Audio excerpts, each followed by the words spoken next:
Hello friends, lifestyle of Tanushree নতুন ব্লগে তোমাদের আরও একবার স্বাগত। আজকে আমি করব নিরামিষ বাঁধাকপির তরকারি। দেখতেই পাচ্ছ, নিরামিষ বাঁধাকপি করার জন্য আমি বাঁধাকপিটাকে সুন্দর করে ঝুড়ি ঝুড়ি করে কেটে নিয়েছি। কড়াইতে তেল দিয়ে দিয়েছি। তেলটা গরম হয়ে উঠলে তার মধ্যে আমি দিয়ে দেব আগে থেকে কেটে রাখা ডুমো করে আলু। দেখতে পাচ্ছ তেলটা গরম হয়ে উঠেছে। এবার এখানে আমি দিয়ে দিচ্ছি আলুগুলোকে কিন্তু আমি নুন দিয়ে মাখিয়ে গরম তেলের মধ্যে দিচ্ছি এবং সুন্দর করে বেশ আলুগুলোকে একটু হালকা লাল করে ভেজে তুলবো। দেখো সুন্দর করে আলুগুলোকে আমি নেড়েচেড়ে নিচ্ছি গরম তেলের মধ্যে। আর এই রান্নাটা কিন্তু অবশ্যই সর্ষের তেলে করবে, কারণ সর্ষের তেলে করলে এই রান্নাটার স্বাদ এবং গন্ধ অনেকটা ভালো আসে। দেখো সুন্দর করে আলু ভাজা হয়ে গেছে এবং আলুগুলোকে তুলে নিয়েছি একটা বাটির মধ্যে।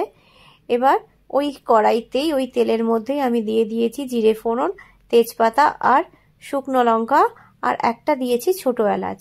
ফোড়ন দিয়ে দিয়েছি, ফোড়ন থেকে সুন্দর গন্ধ বেরোচ্ছে এবং ওই তেলের মধ্যে এবার দিয়ে দেব কিছু পরিমাণ গুঁড়ো হলুদ। তেলের মধ্যে গুঁড়ো হলুদটা দেওয়াতে দেখবে কি সুন্দর একটা কালার আসে, তাই চেষ্টা করবে হলুদটা যখন দেবে তখন গরম তেলের মধ্যে দিতে, তাতে তরকারির কালারটা অনেকটা সুন্দর আসবে। এবার আমি এই তেলের মধ্যে দিয়ে দিলাম কেটে রাখা বাঁধাকপিগুলো। আমি এখানে বাঁধাকপিগুলো কেটে একটু ঈষদুষ্ণ জলের মধ্যে ভিজিয়ে রেখেছিলাম। দেখো এবার বাঁধাকপিগুলো দিয়ে দিয়েছি, খুন্তির সাহায্যে সুন্দর করে নেড়েচেড়ে নিচ্ছি। কি সুন্দর হলুদ রঙের কালারটা এসছে, দেখতেই পাচ্ছ তোমরা। বন্ধুরা, আমার এই চ্যানেল যদি তোমাদের ভালো লেগে থাকে তাহলে অবশ্যই সাবস্ক্রাইব করো, লাইক করো এবং কমেন্ট করে জানিও। আর পাশে থাকা বেল আইকনটা প্রেস করতে ভুলো না। দেখো কথা বলতে বলতে এর মধ্যেই দিয়ে দিয়েছি আমি কিছু পরিমাণ কাশ্মীরি লঙ্কার গুঁড়ো। আমি যেহেতু ঝালটা কম খাই তাই জন্য আমি এখানে ঝাল লঙ্কাটা অ্যাভয়েড করেছি। তোমরা যারা ঝাল বেশি খাও তারা এখানে কাশ্মীরি লঙ্কা গুঁড়োর সাথে একটু ঝাল লঙ্কার গুঁড়ো অ্যাড করে দিতে পারো, এটা তোমাদের পছন্দ মতো। এবার আমি এর মধ্যে দিয়ে দিচ্ছি কিছু পরিমাণ জিরে গুঁড়ো দিয়ে ভালো করে পুরো কফিটার সাথে সুন্দরভাবে খুন্তির সাহায্যে দেখো নেড়েচেড়ে মিশিয়ে নেওয়া হচ্ছে পুরো কফিটার মধ্যে। এবার এর জিরে গুঁড়োর পরই এর মধ্যে আমি দিয়ে দেব কিছু পরিমাণ ধনে গুঁড়ো দিয়ে দিয়েছি। দিয়ে এবার সুন্দর করে খুন্তির সাহায্যে নেড়েচেড়ে নিচ্ছি পুরো কফিটাতে, যাতে সমস্ত গুঁড়ো মশলাগুলো সুন্দর করে কফির সাথে মিশে যায় এবং ভাজা ভাজা হয়ে যায়। এবার কফিটাকে আমি ঢেকে দেব কিছু সময়ের জন্য। আমি এটা ঢাকা চাপা দিয়ে দিলাম। কিছু সময় পর আমি ঢাকাটা খুলে দেখাচ্ছি। দেখো তোমাদের কতটা পরিমাণ এখান থেকে কিন্তু বাঁধাকপিটা অনেকটা পরিমাণ নরম হয়ে গেছে এবং এখানে আমি দিয়ে দিচ্ছি সামান্য পরিমাণে নুনটা আমি এখানে দিয়ে দিয়েছি। এবার সেই নুনটা দিয়ে এবার ভালো করে আবার কফিটার সাথে সুন্দর করে দেখো মিশিয়ে দিচ্ছি। আগের থেকে কফিটা কিন্তু অনেকটা নরম হয়ে গেছে। এবার এই নুনটা দেওয়ার ফলে কিন্তু কফিটা থেকে বেশ কিছুটা পরিমাণ আস্তে আস্তে জল ছাড়তে শুরু করবে, সেটা তোমরা দেখতেই পাবে। দেখো আমি এবার খুন্তিটা দিয়ে ভালো করে নাড়িয়ে দিয়েছি, দিয়ে আবার কিছুক্ষণের জন্য এই কড়াইটা ঢাকা চাপা দিয়ে দেব। কিছুক্ষণ পরে ঢাকাটা যখন খুলবো, এবার দেখো এখানে কতটা পরিমাণ বাঁধাকপি থেকে জল ছেড়েছে। এখানে কিন্তু আলাদা করে কোনো জল আমি অ্যাড করিনি, পুরো জলটাই কিন্তু বাঁধাকপি থেকে বেরোচ্ছে। এই রান্নাটা একটু সময় ধরে করতে হবে। আর নিরামিষ বাঁধাকপি শীতকালে তোমরা এটা কিন্তু সরস্বতী পুজোতে অবশ্যই ট্রাই করতে পারো। এই রেসিপিটা সরস্বতী পুজোয় খিচুড়ির সাথে কিন্তু এই বাঁধাকপির রেসিপিটা খুব ভালো যাবে।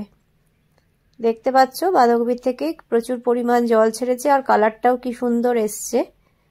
এবার আমি এটাকে সুন্দরভাবে খুন্তির সাহায্যে নাড়াচাড়া করে দিয়েছি।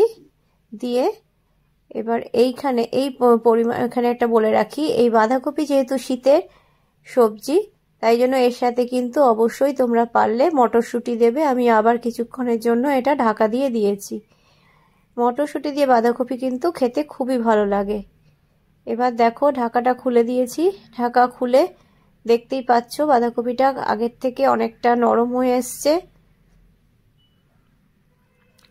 এবার এইখানে এসে আমি দিয়ে দেব বাঁধাকপির মধ্যে কয়েকটা পরিমাণ টমেটোর টুকরো। আমি এখানে টমেটোটাকে টুকরো করেই দিয়েছি।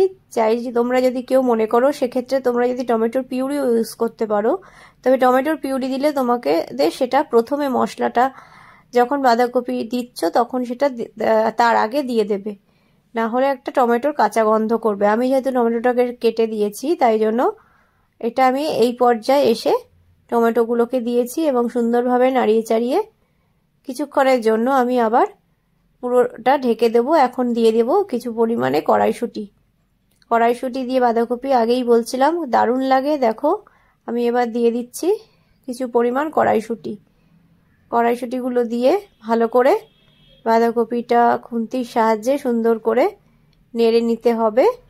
দেখো আমি নাড়িয়ে দিচ্ছি এবং টমেটোগুলো যাতে গলে যাবে আস্তে আস্তে সুন্দর করে খুন্তির সাহায্যে নাড়িয়ে চাড়িয়ে দিতে হবে। এবার দেখতেই পাচ্ছ বন্ধুরা কি সুন্দর কালার এসছে বাঁধাকপিটার থেকে। এবার আমি সামান্য কিছুক্ষণের জন্য কড়াইটাকে আমি আবার ঢেকে দেব। দেখো এবার কিছুক্ষণ পর ঢাকা খুলে দিয়েছি। জাস্ট ওয়াও, কি সুন্দর গন্ধ বেরোচ্ছে, অপূর্ব।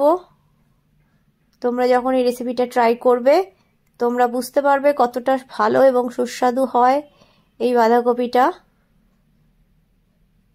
দেখো টমেটোগুলো কিন্তু প্রায় অনেকটা নরম হয়ে গেছে, কিন্তু রংটা দেখো বাঁধাকপির অসাধারণ এসছে। এই পর্যায়ে আমি দিয়ে দেবো কয়েকটা চেরা কাঁচা লঙ্কা। তোমরা ঝাল বেশি খেলে সেক্ষেত্রে লঙ্কার পরিমাণটা বেশি দেবে। আমি যেহেতু ঝালটা কম খাই তাই জন্য আমি একটা লঙ্কা টুকরো টুকরো করে ভেঙে এই বাঁধাকপির মধ্যে দিয়ে দিয়েছি। খুব সুন্দর গন্ধ বেরোচ্ছে বাঁধাকপি। শীতের সরস্বতী পুজো হোক বা পিকনিক, তোমরা কিন্তু পিকনিকেও এই রেসিপিটা করতে পারো। বাঁধাকপি শীতকালে প্রচুর অ্যাভেলেবেল।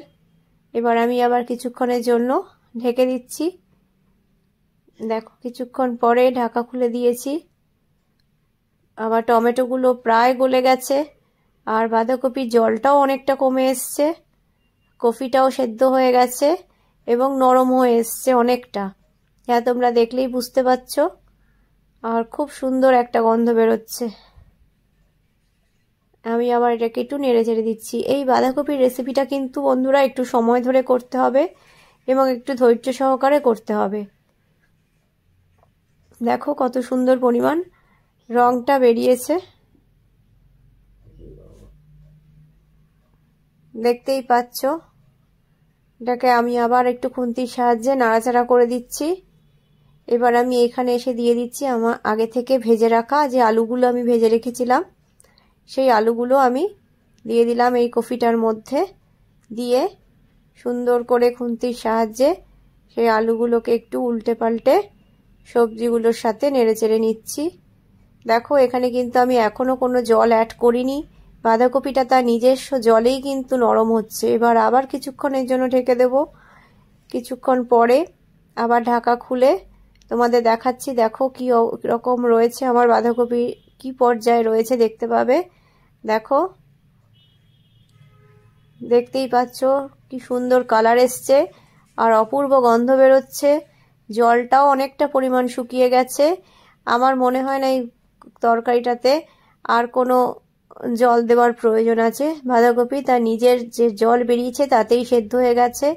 এবার আমি এর মধ্যে দিয়ে দিলাম সানরাইজের শাহি গরম মশলা। এই গরম মশলাটা অ্যাড করাতে কিন্তু বাঁধাকপির ফ্লেভারটা আরও অনেক গুণ বাড়িয়ে দিয়েছে। পুরো ঘরে মোমো করছে সুন্দর গন্ধ। দেখো কি সুন্দর করে নাড়িয়ে চাড়িয়ে দিচ্ছি খুন্তির সাহায্যে। হালকা হাতে পুরো সবজিগুলোকে সুন্দর করে নাড়িয়ে চাড়িয়ে মিক্স করে নিতে হবে। এটা কিন্তু তোমরা লুচির সাথেও খেতে পারো, তাতেও কিন্তু খুব ভালো লাগবে। গরম গরম ফুলকো ফুলকো লুচি দিয়ে বাঁধাকপির তরকারি। আবার ঢেকে দিলাম কিছু সময়ের জন্য। এবার ঢাকা খুলে দিচ্ছি। দেখো বন্ধুরা কত পরিমাণ জলটা কমে গেছে। এবার এই অবস্থায় আমি ওপর থেকে দিয়ে দিলাম একটু ঘি। যেহেতু নিরামিষ রান্না তাই জন্য ঘি দিলে তার স্বাদ কিন্তু আরও বহুগুণ বেড়ে যায়। ওয়াও, অপূর্ব গন্ধ বেরিয়েছে ঘি আর গরম মশলা পড়াতে। বাঁধাকপির স্বাদটাকেই বাড়িয়ে দিয়েছে। আমার বাঁধাকপি কিন্তু প্রায় শেষের দিকে চলে এসছে রান্না। দেখো তোমরা দেখতে পাচ্ছ কি সুন্দর ফুটছে। আমি আর একটু সময়ের জন্য ঢাকা চাপা দিয়ে দিলাম। এবার আমি কিছুক্ষণ পর আবার ঢাকাটা খুলছি। ওয়াও, জাস্ট ওয়াও, বাঁধাকপি আমার রেডি হয়ে গেছে। দেখো এবার এটা আমি সার্ভ করব একটা বাটির মধ্যে বা একটা বোলে। চলো আমি তোমাদের দেখাই সার্ভ করার পর কিরম হয়েছে, দেখতেই পাচ্ছ। এবার এখানে আমি একটু নুন দিয়েছিলাম, আমার মনে হচ্ছে নুনটা একটু লাগবে, তাই জন্য নামানোর আগে আমি দিয়ে দিলাম আর একটু সামান্য পরিমাণ নুন দিয়ে ভালো করে নেড়ে দিচ্ছি। নিয়ে আমার প্রায় বাঁধাকপি রেডি হয়ে গেছে। এবার এটা সার্ভের জন্য একদম রেডি। চলো আমি এটা এবার সার্ভ করব, তাই জন্য একটু স্ট্যান্ডিং টাইম দিচ্ছি, ঢেকে দিলাম। দেখো আমি গ্যাসের ওভেন একদম কমিয়ে দিয়েছি গ্যাসের ফ্লেম। বাঁধাকপি রেডি। এবার এটাকে সার্ভ করব গরম গরম ভাতের সাথে বা লুচির সাথে বা খিচুড়ি দিয়ে, সব কিছু দিলেই কিন্তু এটা জমে যাবে। তাহলে বন্ধুরা তোমরা আমাকে জানিও তোমাদের কেমন লাগলো এই রেসিপিটা, অবশ্যই কমেন্ট করো। আর তোমরা আমার কাছ থেকে আর কি ধরনের রেসিপি দেখতে চাও সেটা জানাতেও কিন্তু ভুলবে না। অবশ্যই লিখবে তোমরা বাঁধাকপি দিয়ে বা অন্য আর কোন কোন ধরনের রেসিপি আমাদের থেকে দেখতে চাও।